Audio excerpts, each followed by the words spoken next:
I thought the self-driving problem would be hard, but it was harder than I thought. After a long and stressful day at work, it is so taxing to make a long drive home. It is even more frustrating if you have to beat the traffic. However, with an autonomous car, you can afford to sleep, watch your favorite TV show, or play a game on your computer as the autonomous car drives you home. Thanks to Elon Musk and his company Tesla Corporation, which is dedicated to manufacturing robotic cars on a large scale. Before we check out what Elon Musk said about self-driving cars, don't forget to subscribe with all notifications enabled so that you don't miss out on the latest Elon Musk news. Alright, let's check out Elon's reaction on when the driverless cars will be fully in use. Have a look. My guess is in probably 10 years, it will be very unusual for cars to be built that are not fully autonomous. 10 years. 10 years from now. Yeah. I think almost all cars built will be capable of full autonomy in about 10 years. At the World Government Summit in 2017, the Tesla founder told the attendants that using a self-driving car will be so simple. He compares it to taking an elevator. Check it out. Getting in a car will be like getting in an elevator. You just tell it where you want to go, and it takes you there with extreme levels of safety, and that'll be normal. Like for elevators, there used to be elevator operators. You get in, there'd be a guy moving a lever. Now you just get in, you press the button, and that's taken for granted. The most important question that people ask themselves is, how safe is the robotic car? In America alone, more than 100 people die every day as a result of road accidents. Therefore, the autonomous driver will make more sense if it will be the better and keener driver on the road.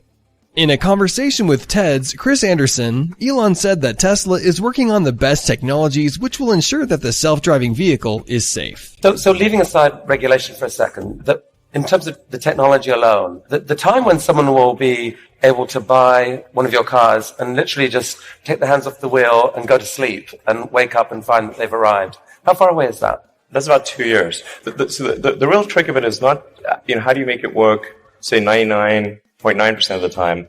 Because if a car crashes, say 1 in 1,000 times, then you're probably still not going to be comfortable falling asleep. You shouldn't be, certainly. But by the same time, it's never going to be perfect. No system is going to be perfect. But if you say it's perhaps, the car is unlikely to crash in 100 lifetimes or 1,000 lifetimes, then people are like, okay, wow, if I would live 1,000 lives, I would still most likely never experience a crash, then that's probably okay. Sleep. Maybe, I guess a big concern of yours is that people may actually get seduced too early to think that this is safe, and that you'll have some horrible incident happen that puts things back.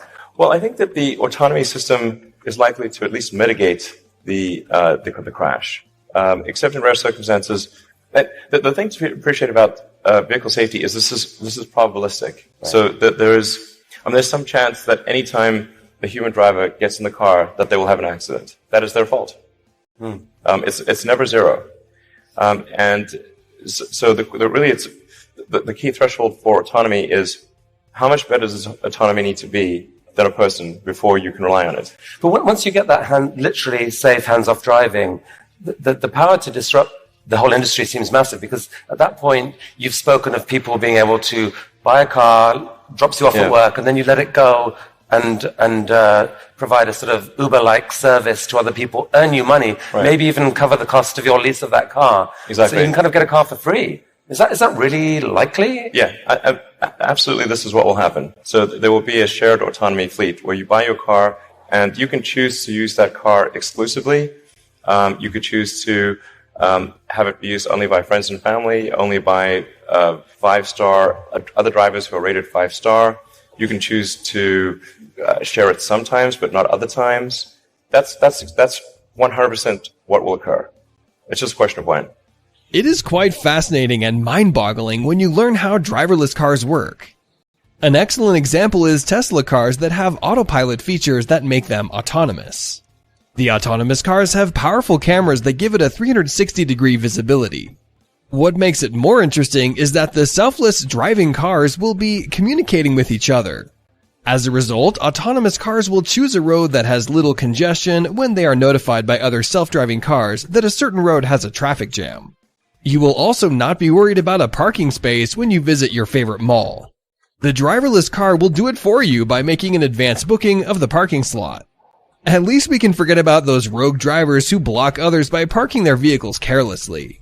At the TED show, Musk used a video to explain in detail how autonomous vehicles work. Have a look.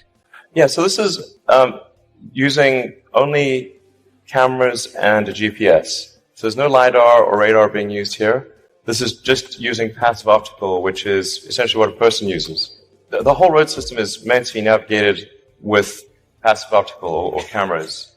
And so once you solve cameras or vision, then autonomy is solved. If you don't solve vision, it's not solved. So that's why our focus is so heavily on having a vision neural net that's very effective for road conditions. Right. Many other people are going the LiDAR route. You want cameras plus radar is most of it. You can absolutely be superhuman with just cameras. Like you could probably do 10 times better than humans with just cameras. Although the use of self-driving cars makes life easy and simple, making them is quite difficult. Making a robotic car means transferring all the human driver qualities to a software in the car. The exercise is quite expensive as it requires very many tests where the cars have to cover quite long distances while being tested. Elon Musk, who is a tech genius, found the concept of robotic cars to be harder than he had anticipated. It will probably be extremely hard for normal folks to understand and appreciate the same concept. In an interview with Lex Friedman, Musk goes ahead to explain how hard the idea of robotics cars is. Check it out. I thought the self-driving problem would be hard, but it was harder than I thought. It's not like I thought it would be easy. I thought it would be very hard, but it was actually way harder than even that. So, I mean, what it comes down to at the end of the day is to solve self-driving, you have to solve, you basically need to recreate, what humans do to drive, which is humans drive with optical senses, eyes, and biological neural nets. And so in order to, that's how the entire road system is designed to work with basically passive optical and neural nets, biologically. And now that we need to, so for full self-driving to work, we have to recreate that in digital form. We can trust Musk when he tells us that cars manufactured by 2029 will be fully autonomous. The Tesla CEO is really revolutionizing the automobile industry. He came with the electric vehicles, he is now working on self-driving vehicles, and sooner he will come with the flying cars. The concept of robotic cars is Elon's warning to all those men who make a living behind the wheel. The idea of self-driving vehicles is unstoppable, making change inevitable. Anyways guys, if you want to see more interesting Elon Musk videos, click the video right above.